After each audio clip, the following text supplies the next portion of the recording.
それじゃあ、第2代目の小林先生の方にお話をしていただきたいと思います。じゃあよろしくお願いします。それでは失礼いたします。皆さんこんにちは。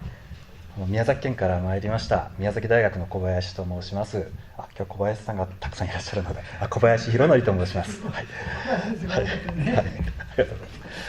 い、磯村先生から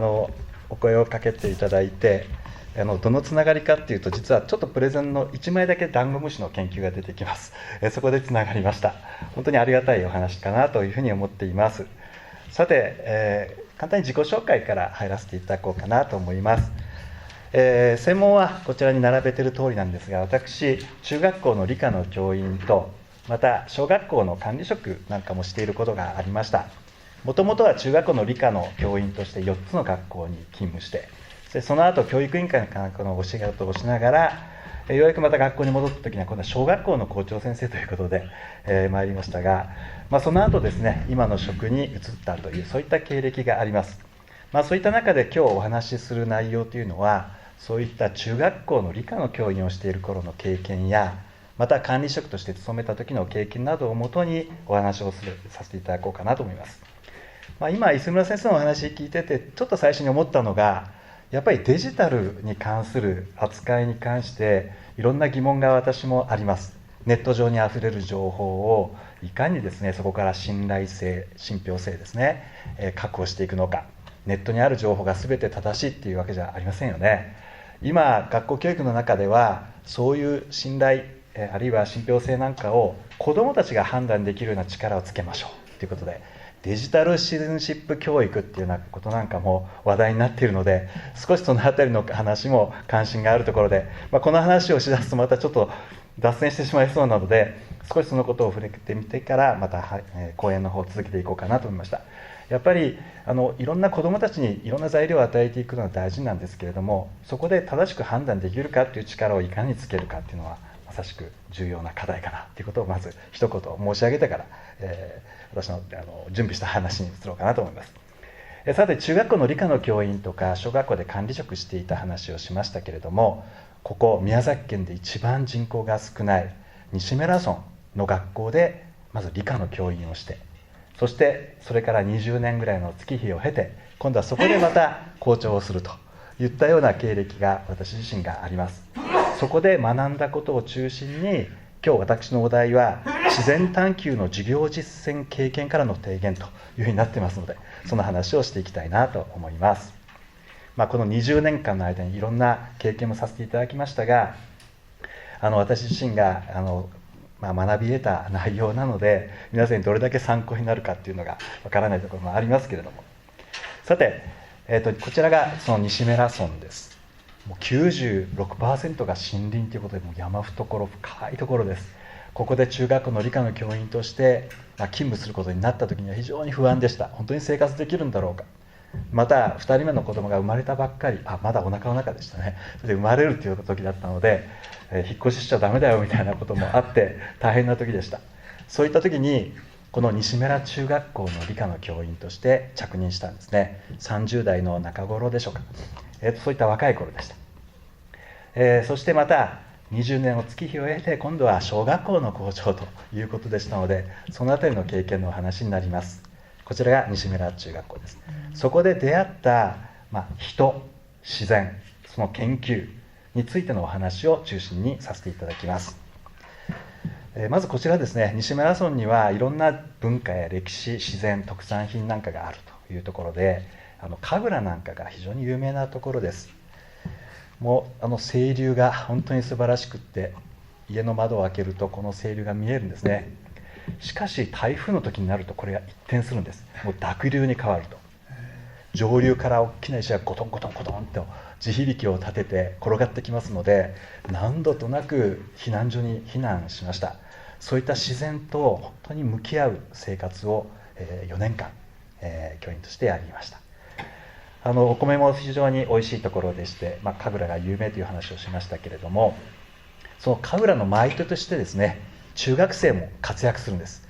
で、私のクラスの子も神楽で舞うということでしたので、その応援なんかに行きました。また地元の方と一緒に授業を構成することも多くて、こちら浜砂さんという方が右側に映ってて、中央にいるのは私なんですけど、ちょっとピントがボケてて申し訳ないですけども、この浜砂さんはですね、せっかく西村に来たんだから、この自然を題材にしたことをあなたは教育の中で展開したらどうかということで、私は森を守る仕事をしているんだ、FK 隊、フォレストキーパー隊の隊長をしているんだということで、その熱い思いを語られたので、これは飲み会の席で語られたので、ぜひ授業に入ってくださいということで、一緒に授業に入っていただきました。そしてやっぱり自然とともに生きる人たちの生の声っていうものをやはり子どもたちも聞かせたかったし、またそこで生活する人たちの、いろんな体験をですね、私自身も学びたいと。で、浜砂さんは FK 隊の仕事をしながら森林のいろんな調整するお仕事をして、そして週末などには、これ狩猟ですね、鹿とかイノシシ、このお肉とか皆さん食べられたことありますか？なかなかないですよね。そういった狩猟活動をされる方でした。そしてその浜砂さんの息子が私のクラスにいたんですね。その彼が劇的な出会いをした浜砂君っていうんですけど、彼との出会いが私の教育観を大きく変えてくれました。その浜砂君の話を少し皆さんに紹介します。その劇的な出会いをちょっと文章に書いたので、これ読んでみますね。自然と共に暮らす中学生から学んだ不益って昔から変わらない大切なことっていうふうな意味があります。1996年西村中勤務の時の日曜日の出来事です。漁に同行してお父さんと一緒に漁に行って、鹿が取れたと言って担任をしている中学校3年生の生徒が大きな鹿肉の塊を届けてくれました。彼は食べやすく切ってあげるので台所を使わせてほしいというんです。不思議な思いを抱きながら応じると、彼はカバンの中から自分のナイフを取り出して切り始めました。刃渡り30センチメートルほどあったと記憶しています。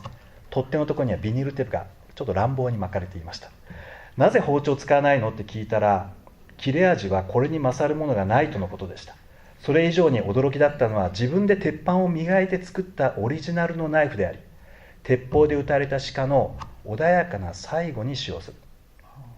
ためのものであるということを説明してくれたことでした。彼は肉を切りながら、鹿猟は自然保護や農業被害の防止といった観点で個体数をコントロールする目的があるということや、最後は悲しい夢をするんですよねといったことを私に感情を込めながら語ってくれました。その時の彼の目は今でも忘れられません。その彼はですね、中学校を卒業して高校に進学するわけです。ちょっと許可を得て年賀状を写すよっていう話をして許可をいただいてます。で、高校に進学した彼は写真付きの年賀状なんかだいぶ珍しくなってきましたかね、最近ね。こういった年賀状をくれて、しかも手書きです。非常にワイルドな印象を持っていた中で、こんな繊細なところがあるんだなということを感じながら、いただいていました。で、そこから20年月日を経て、私は校長としてまた同じ自治体に着任するわけなんですけれども、また浜砂君と出会うんですね。中学生が20年後って言ったら30半ば、いわゆる私が教壇に理科の教員をしていた頃と同じぐらいの年齢になっていた。それがこちらも許可をいただきました。写真をいただいてきました。今現在ハマテックというところの代表取締役をやっていて、宮崎だけではなくって全国展開している建設業界で大活躍しています。東京にもよく出張に来るとか、重要無形文化財の修復なんかもしているということで、あっちこっちに引っ張られていってます。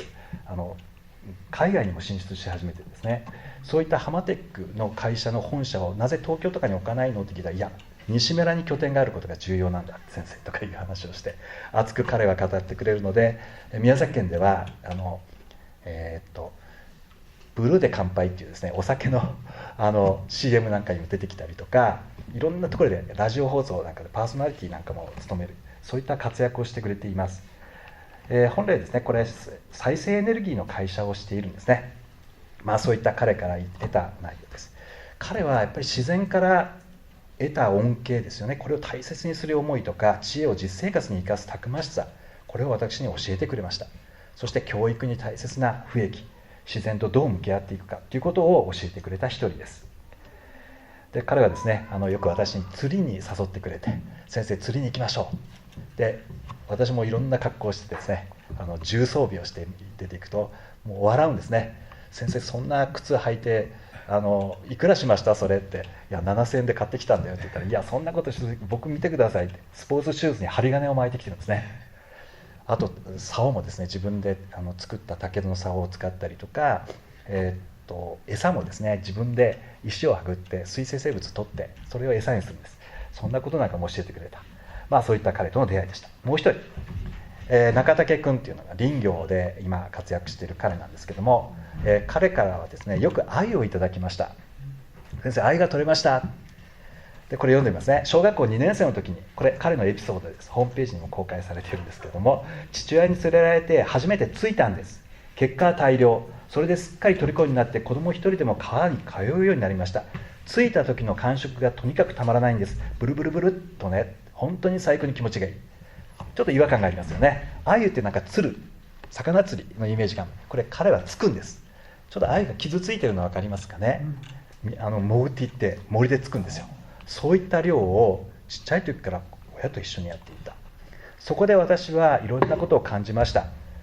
もう一人恩師として、地元の、私が最初に出会ったのは75歳でしたけど、私は校長になった時は95歳で学校経営で参画させていただいた長竹正親先生。この先生は私に繰り返しおっしゃったのは、この不益を大事にしなさい。あなたは理科の教員でしょ。観察実験させてますか。何をこの前実験しましたか。それでこの時代どう変化しましたみたいなことを、この正親先生も理科の教師をやっていた時代があるそうなんですね。繰り返し言ってくださいました。また校長になった時には、不益を大事にしてるかなっていうことで、いわゆる昔ながらの伝統文化とかを大切にしているかということをよく話をしてくださったんです。で、私の妻と長男が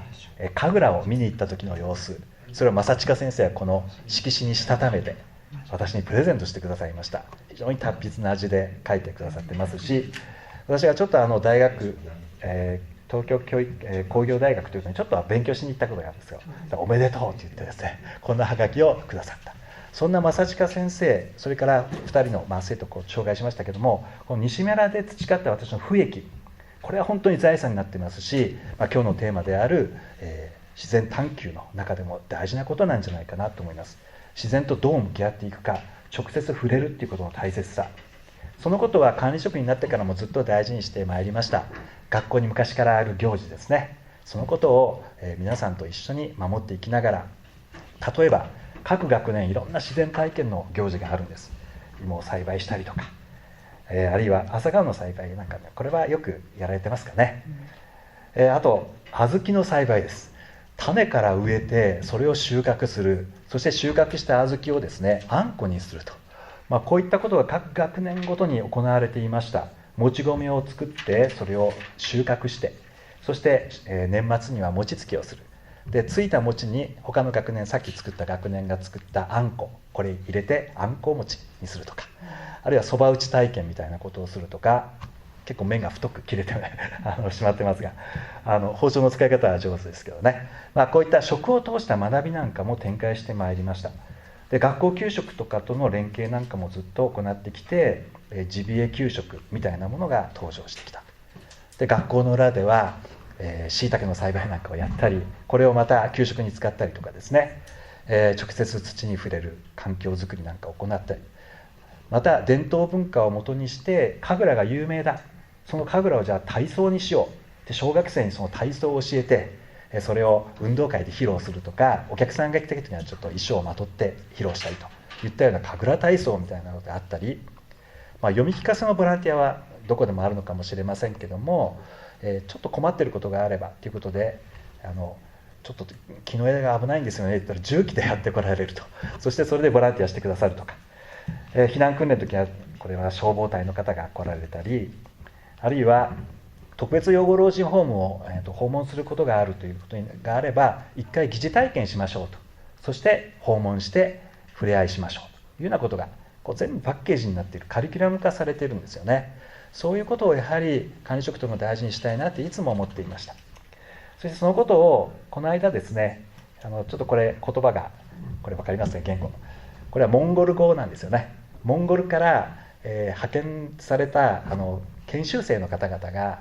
日本にやってこられて、その方々にも同じように説明しました。なんて日本の教育は面白いんだと。そういった体験活動をカリキュラムにして子どもたちにいろんなことを力を育ませる。毎年ですね受け入れています。今年はモンゴルでしたけど、去年は、アフリカ、フランス語を使っているアフリカの方だから、アフリカの方のフランス語でですね書いたプレゼンを通訳交えてやったんですけど、そういった方々にいろいろ話をしていくときに、やっぱり日本の教育っていうのは直接体験しながら問題解決に迫る、これが素晴らしいんだということを私改めて認識しました。自分でやっていきながらですね、やっぱり他の国の方から評価されて思うのは、そういう直接体験と問題解決、これがうまくパッケージになっている。さあそこで実際自分が中学校の理科の教員としてダンゴムシの研究をした、今回ここに呼んでいただいたきっかけになったのが、これネット上に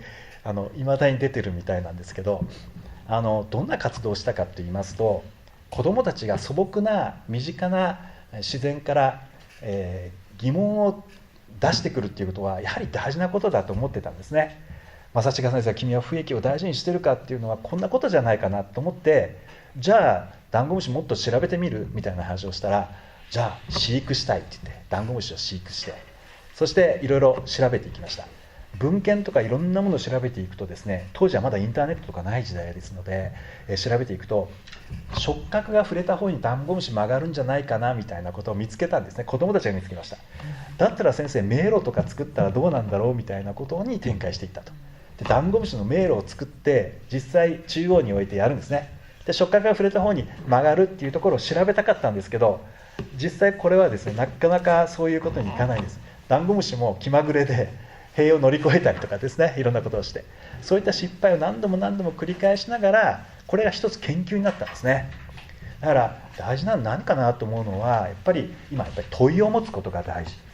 これ私たちよく私の学生にはよくリサーチクエスチョンって言って問いを持つ、あなたの問いは何っていうことを繰り返し確認することが多いです。やっぱりその問いをとことん追求すること、そして追求した結果を発表する機会、さっき伊勢村先生がおっしゃったように発表する機会を持つっていうことがやっぱり大事なのかなと思いました。子どもたちですね、村民が集まる場なんですけども、そこで発表させたんです。本当にこれ面白かったって言って広がりがあったような気がします。ですから小さい場でもいいので発信する、そういった場をしっかり持たせること、そして将来に向けてそれは問題解決につながるんじゃないかなと思います。先ほど言った浜砂君も中竹君もですねステージに上がって発表した一人なんですけれども、いやダンゴムシ面白かったですよねみたいな話をいまだにします。そういったことがもしかすると彼の今の原点になっている可能性はあるかなというふうに思っています。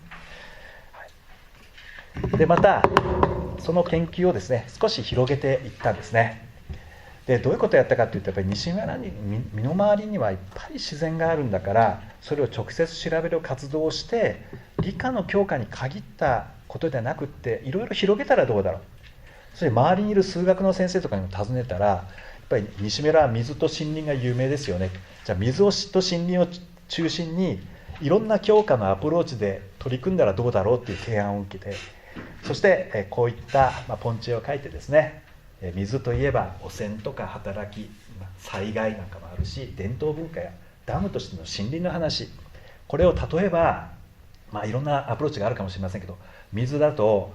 理科的なアプローチとしては、水がどれだけ汚染されているか、そういった水生指標生物なんかを調べてやるとか、pH 調べるとか、そんなところに落ち着くんですけども、社会科の先生が水の浄化所、水をきれいにする場所がありますね。そこに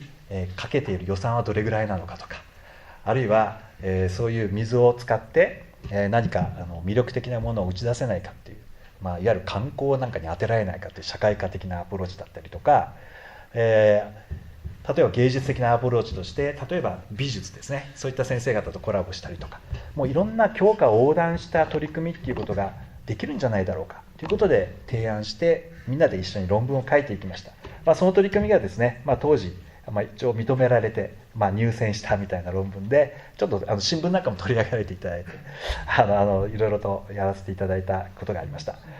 そういった取り組みの中で感じたのは、やっぱり子どもたちには五感で感じるっていうことを重視すべきだよねっていうこととか、観察する、そしてその観察して終わりじゃなくて、それを多面的多角的に見る。でここでは例えばですね、左上これ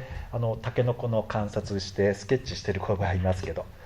そしてこんな大きな回路を見つけたって言っても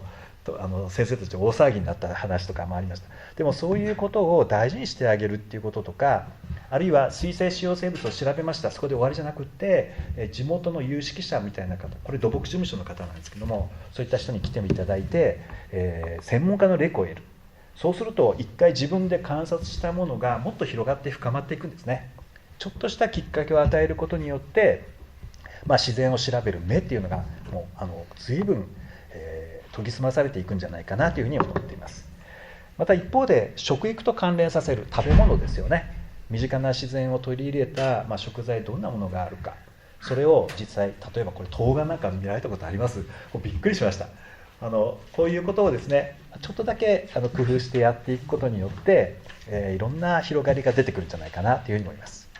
食育、味噌作りなんか面白いですよね。私も初めて見ました。すごく熱を持つんです。発酵しているので。発酵して熱を持つ、そういったことを子どもたち自身がもう湯気がいっぱい立ち込めた部屋の中でいろいろな経験ができました。そういう不易の要素について前半お話をしました。さて、不易というとですね、不易と流行という言葉があります。松尾芭蕉の俳句の世界でよく出てくるんですね。不易も大切、しかし新しい要素も取り入れないといけないんじゃないかみたいな、そういったことがありまして、私も不易と流行ということでいろいろと考えることがありました。いわゆる時代に合わせて新しく取り入れることについてです。これについては、理科の世界でいうとやっぱり学び方とかツール、これを変えることもやっぱり大切じゃないかなっていうふうに思います。そのことを少しお話をします。例えばこれ、月の満ち欠け、月はどうして満ち欠けするのって言った時に、こういったものを使って先生方はなんとか子どもたちに理解できるように、自分の手作りのものを開発する。こういったことっていうのはやっぱりどんどん開発して新しいものを入れていかなきゃいけないということがあります。それに対して私も夢中になってですね、教材開発いろいろやってきました。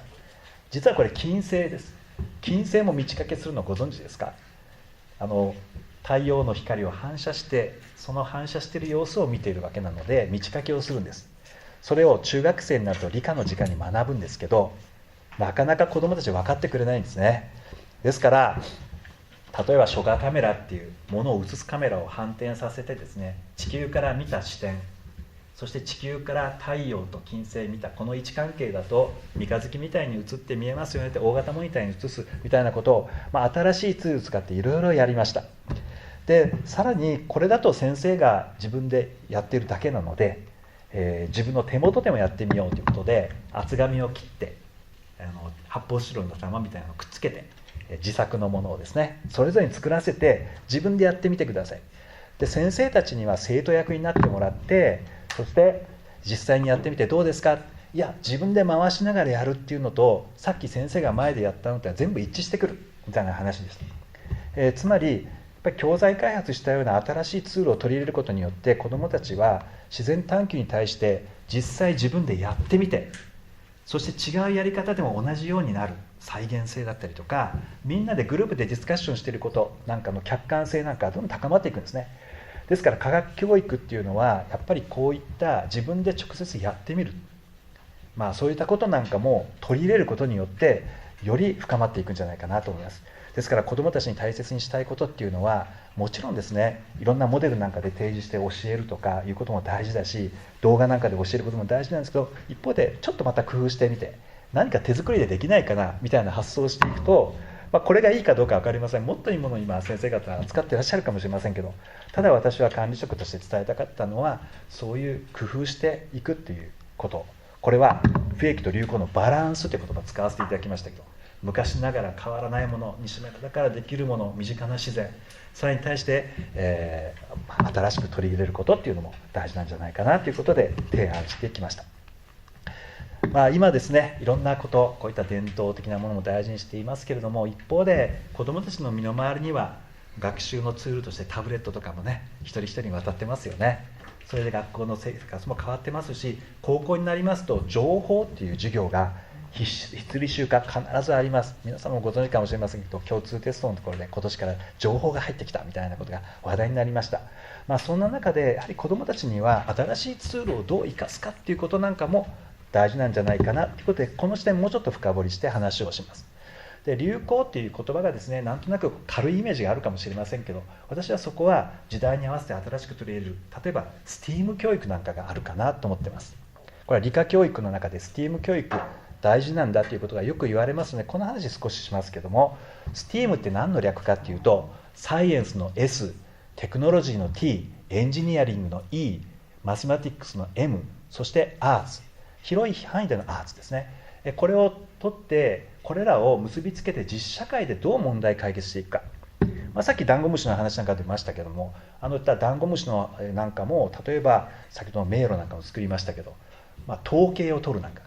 統計何回も繰り返しデータを取っていって、そして統計的にはこれが優位だったみたいなことを考えるとき、やっぱ数学が出てきますよね。そういったですね、うまくですね、いろんなことを噛み合わせていくっていうことはどうしても大事なので、こういった STEAM 教育っていうのが今見直されて、それを推進しましょうと、しかも教科横断的に学習を推進しましょうということを改めて言われると聞いてみると、私がですね、これまで20数年前に理科教育でいろんなことをチャレンジしてきたことっていうのは間違いじゃなかったんじゃないかなって思うこともあります。そういった中でまたちょっと飛躍しますけど、理科教育に最近プログラミング教育っていうのが取り入れられて見直されてきています。小学校理科の教科書にプログラミング教育の IoT 教材がなんか出てくるんですよ。その話をちょっとしたいと思います。で、不益の要素としては、プログラミング的思考、いわゆる子どもたちには論理的に考える、手順を考えたりとか、例えばこんな条件でこんな動作を打つとか、例えばトイレなんかに入るとですね、暗いトイレの中に人が入ると人感センサーで何か人を感知して、そして明かりをつけてくれますよね。あれはやっぱりプログラミングが応用されているとか、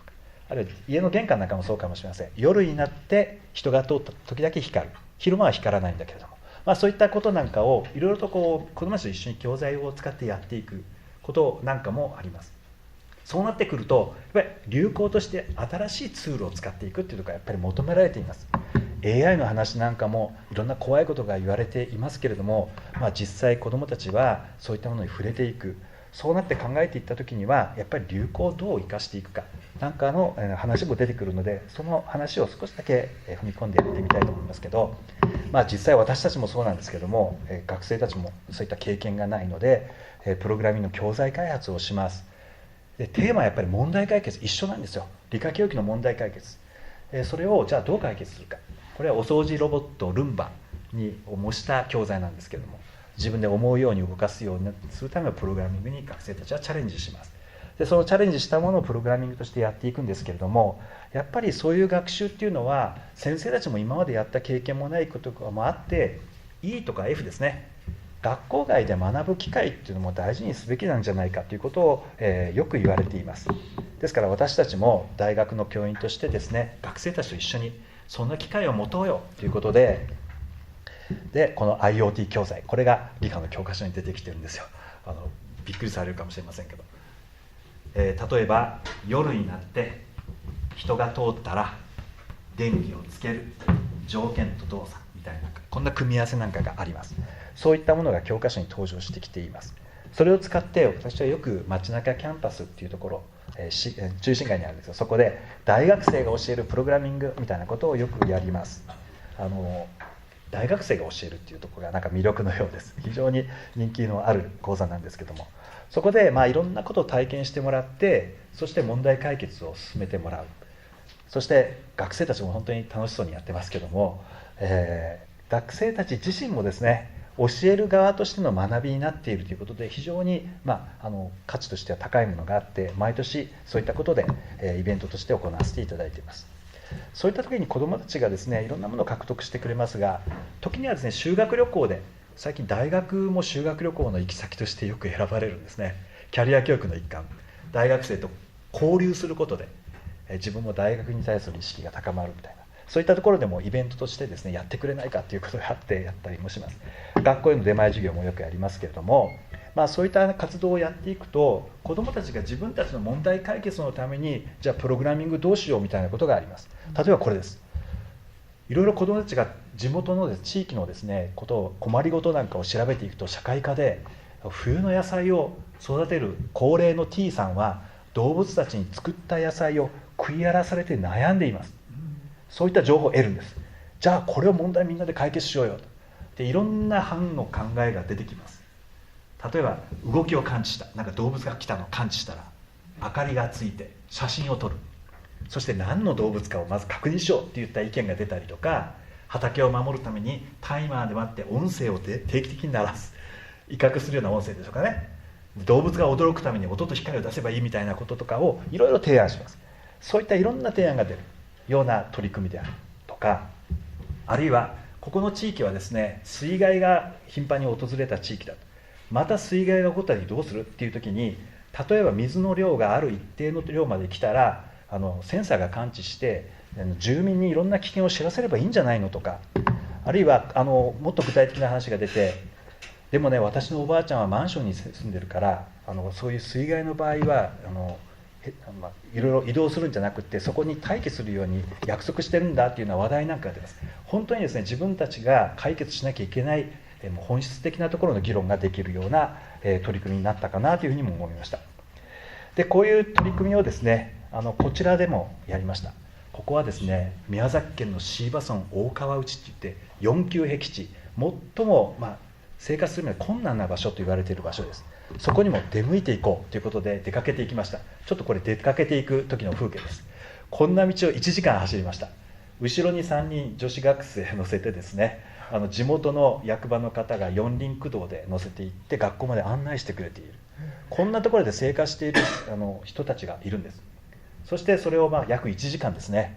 保護者の承諾を経ながら学生を連れていくということでなかなか大変だったんですけれども、そういった非常に自然の奥深いところに行きますとこの学校が出てくると。学校はすごいんですよ。太陽光パネルなんかが屋根に乗ってるような学校ですから。でそこに行って学生たちが子どもたちにプログラミングを教えました。そういった触れ合いを通してですね、これは私のゼミ生たちなんですけども、こういった触れ合いを通して学んでもらって、そして自分の考えたプログラミングを発表する場というのを、提供してもらいました。でこれがその教え合っている様子です。で彼らはその学んだプログラミングでどんな問題解決を提案したか、こんな感じです。これ4年生が考えた内容ですけども、私は宮崎大学の学生からプログラミングを学びました。第一段階は使い方を学びました。そしてそれをもとにして今度は高齢者福祉と防災教育に生かすことができないか考えました。子どもたちと話し合っていくときにですね、どんなことを問題解決したいのっていう話をしたら、私はこんなことを解決したいなみたいなことを言ってくれました。そして高齢者福祉について考えている班です。3、4年生のこれチームです。複式学級なので4年生だけじゃなくて3、4年生のチームです。代表で4年生が発表しましたけど、おじいちゃんおばあちゃんの安全確認とか元気に過ごしているかを確かめる。例えばですね、おじいちゃんおばあちゃんは朝起きたらキッチンに来ると、そしてお茶を飲む。だからその様子を私の母親、いわゆる家族のところに LINE 通知できないかなみたいなこと。だからそうしたら、例えば湯沸かし器のところにそのセンサーを置いて、それが作動したら元気にいる証なんだということで、そういったことを提案したりとか、いやおじいちゃんおばあちゃんは薬をよく飲み忘れるんだ、それを知ったらその問題解決として、おじいちゃんおばあちゃんが朝起きたらスピーカーからね薬の時間ですよとか流れてるとか、いろんなそんな提案をします。あるいはこちらですね、第3ステップはこの防災について考えるとなると、地震の被害を少なくするとか、この地域は先ほどから見てもらっても分かるように本当自然と向き合った生活をしています。何度も避難所に避難したりとか、実際亡くなった方もいらっしゃるというようなことも、本当喫緊の課題として自然災害に対する対処があるんですね。例えば緊急警報、山彦放送で避難しましょうと呼びかける。そしたら家にいる人がボタンを1回押したら、こういった今大丈夫だよ、でも2回押した場合には助けてくださいのメッセージが流れるといいんじゃないだろうかというようなことなんかを子どもたちなりにいろいろと試行錯誤してですね、これごちゃごちゃ書いてるかもしれませんけど、こういった試行錯誤しながら問題解決のために自分たちで話し合っていく活動はやっぱり大事なんじゃないかなというふうに思います。でその取り組みをですね、これは参観日の日に発表しています。そうすると発表すると、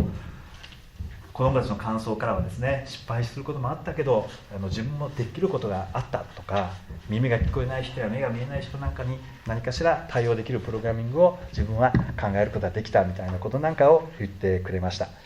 そういった感想なんかも聞くことができたということで、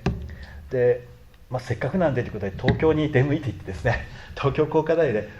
高校生が中心のフォーラムがあるんですけど、そこに飛び込んでですね、4年生が発表もしてくれました。ポスター発表なんかをして、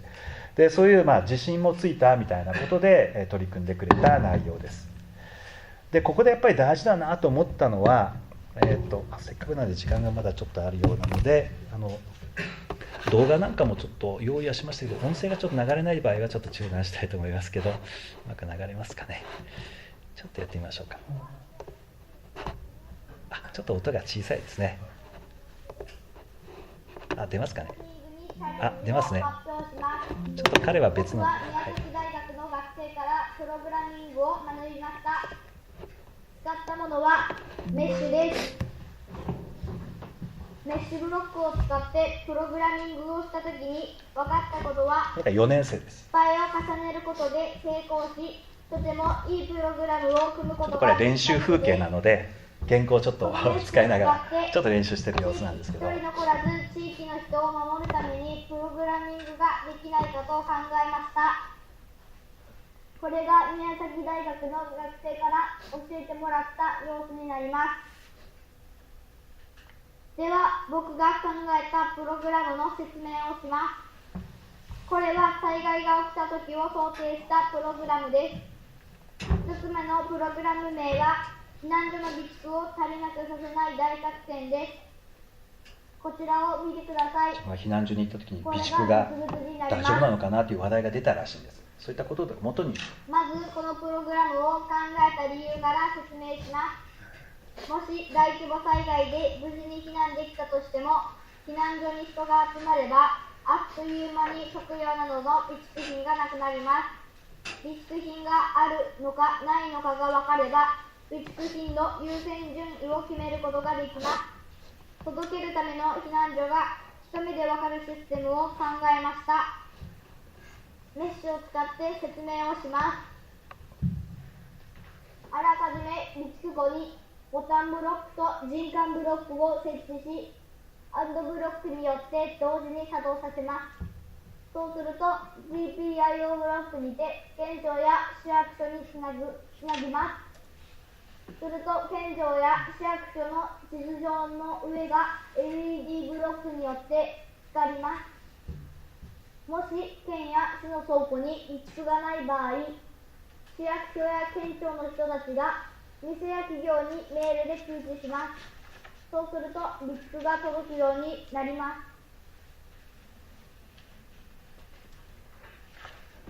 将来は災害で道路が通れなくなった時を想定し、理想が空からできるシステムを作っておくといいと思います。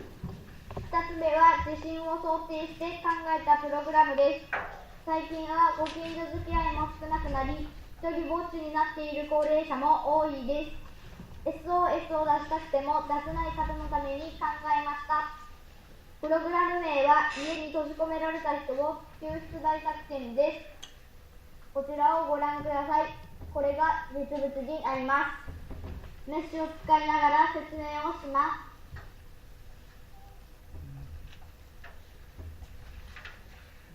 明るさブロックの上に鍵で塞がれたら、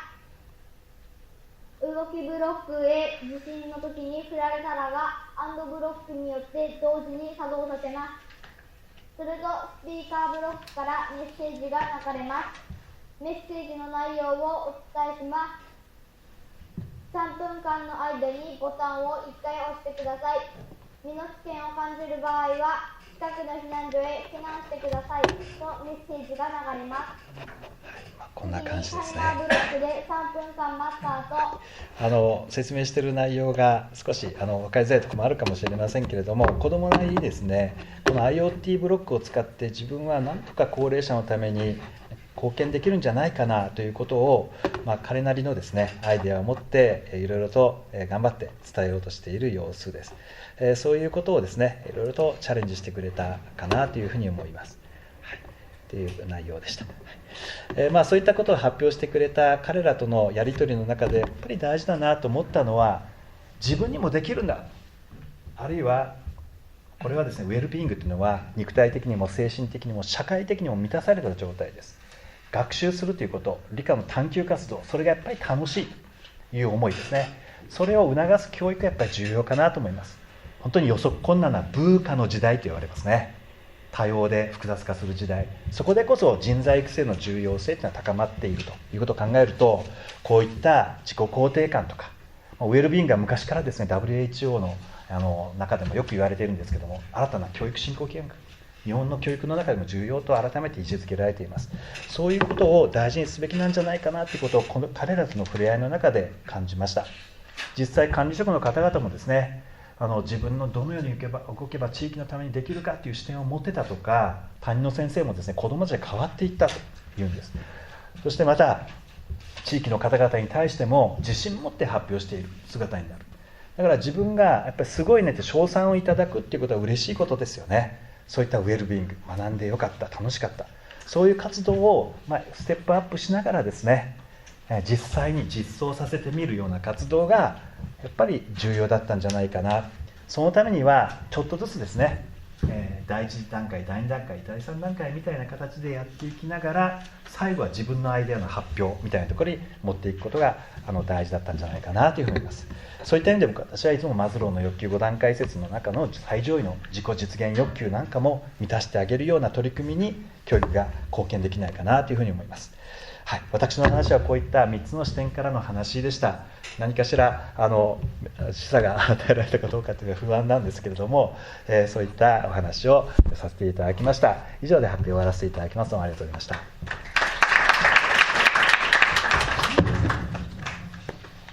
マイク貸して。はい。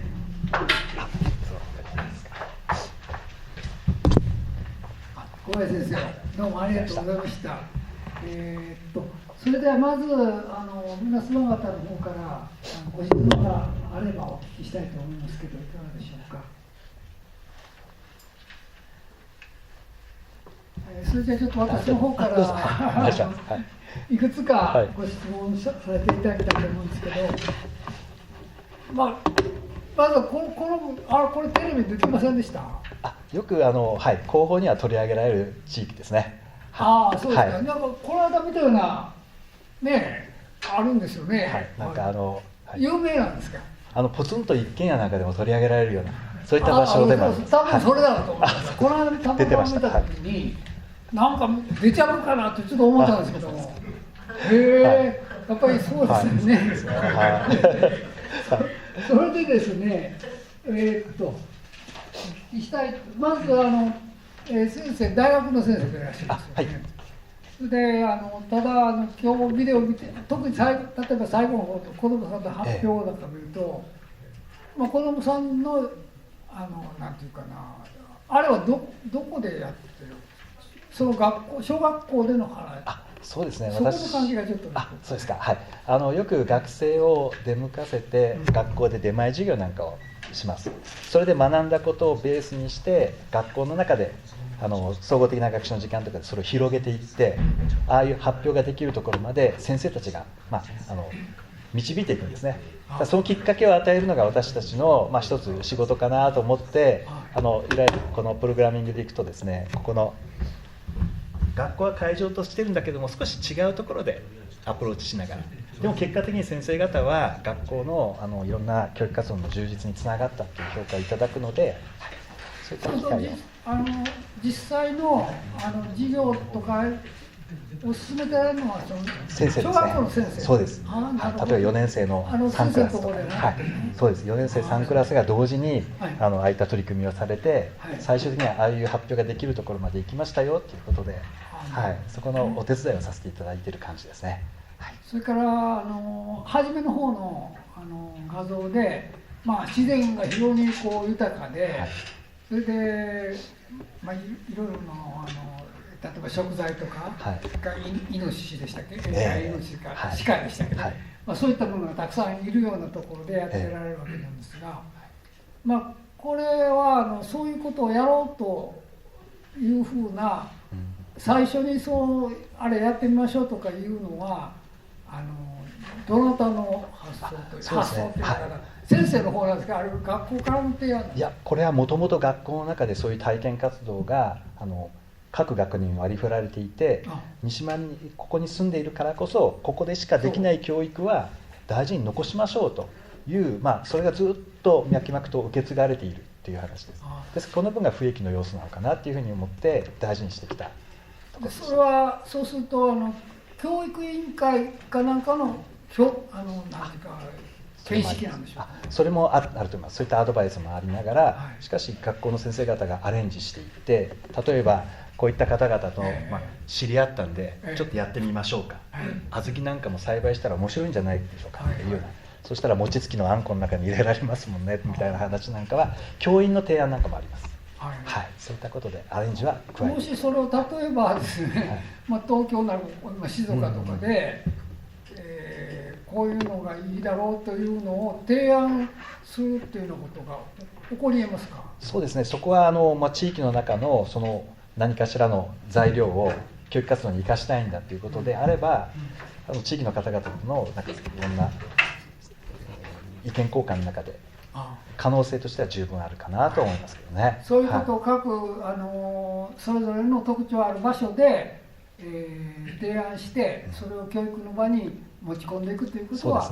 可能だということです。むしろ学校の先生方ではない視点というのを大学側から提供して、例えば今日なんかありましたけど、ああいったですね、お茶の葉の中に含まれるものの成分のダンゴムシがどう生かしているか、そういったことなんていうのは全く学校の先生方も気づかない視点なので、教育活動に取り入れたらどうでしょうかみたいな提案されれば、それは非常に関心が高いんじゃないかなとは思って聞いておりました。これは非常にありがたいお話ではあると思いますけど、それ最後にですね、もう一つ最初の方だったと思うんですけど、今はその小学生にも例えばネット情報の選択能力を育てていくような教育をしているとおっしゃったように思うんですけど、今求められている教育かなと思います。でそれは実際私もやってほしい、受け入れるのは受けてみたいと思うんですけども、どのようなやり方っていいますか、学校ではそういう研修なんかが繰り返し行われているので、このデジタルシティズンシップっていうキーワードで、いわゆる情報モラルとかよく言われてましたけども、一方で主体的な情報選択っていうのは子どもたちにそういう力をつけるべき教育として新しいパッケージができています。ですからこのキーワードに先生方といろいろ議論していかれる必要はこれも増えてくるかなと思います。特に今何でしたっけ、なりすましなんか捕まってますよね。犯罪の手先になって、ああいうふうなのに、若者が引っかかってますよね。それやっぱりあれはそうですね。そういう教育を進めると防ぐことが可能になって、やっぱり大事だと思いますね。エコーチェンバーとかフィルターバブルとかなんかいろいろカタカナで申し訳ないですけど、人はそっちに誘導されていくっていう、そういうことなんかをやっぱり防ぐためには小さいうちからこういうモラル教育と連動したシティズンシップ、優れたデジタル市民になっていく子どもたちなので、それを育てるための教育大事かなと思います。ありがとうございます。だからやっぱりその非常に小さい時からのそういう、教育というものをいろいろとメリハリつけて、子どもたちに教えていくというようなことが体得させていくということも必要だと思います。本当に正しい情報か見極める力ですね。どうもありがとうございました。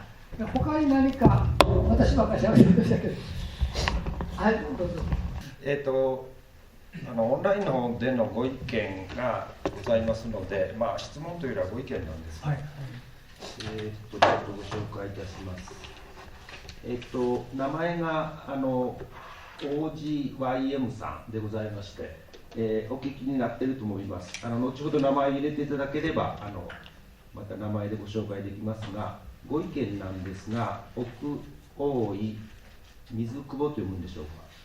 伊豆など静岡だとどこで何ができるか考えさせられました。県立大は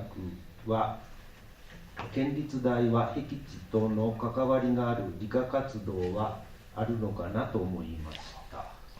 県立大のこと、県立大っていうのはここのこと、静岡ではここのことになるんですが、答えられる人いないよね。僻地との関わりがある理科活動はあるのかな。何と関わりがある。僻地、過疎地。僻地。過疎地ですね。誰かあれ、増田先生おられない。県立大は残念ながら教育学部はないんですが、理科教諭の免許は出す教育課程は持っております。